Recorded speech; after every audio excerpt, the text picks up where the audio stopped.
How to use purchase orders. Okay, ito ang ating gagamitin na feature kapag bibili tayo ng products sa ating mga suppliers. Okay guys, dito sa inventory, tapos purchase orders, click mo tong new.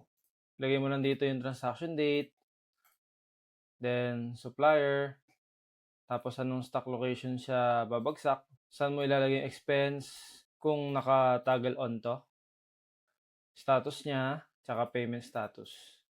Okay, halimbawa ay bibili tayo ng bottled water sa ating supplier. So meron tayong stock na 50 pieces, halimbawa bibili tayo ng 200 pieces. Okay, ayan, 4,000. I-save natin to. Then makikita natin sa inventory items, filter natin sa main. Then yan, yung bottled water natin, nadagdagan na ng 200. Okay, so ganun tumatakbo yung ating purchase orders. Pwede ka rin gumawa dito ng PO, tapos hindi mo pa nare-receive. So, halimbawa, gawa tayo dito. Status niya, pwedeng drop, pwedeng confirm. So, subukan natin yung confirm lang. Tapos, unpaid. Okay? Then, bottled water, 250 pieces. Umorder ka ng, sabi natin 250 uli. 250 naman. Sa 5,000, save natin.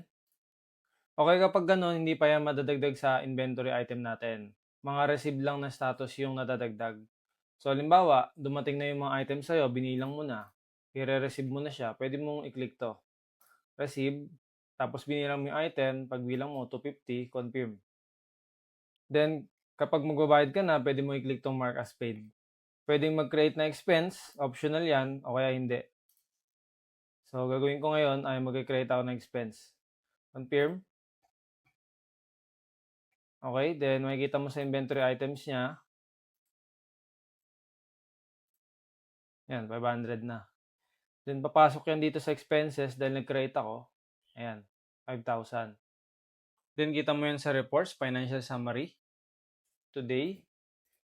Yan. So ito siya. Kapag di nyo nakita to, set nyo lang dito. Ayan. Okay? So ganun lang kadali gamitin ang ating purchase order.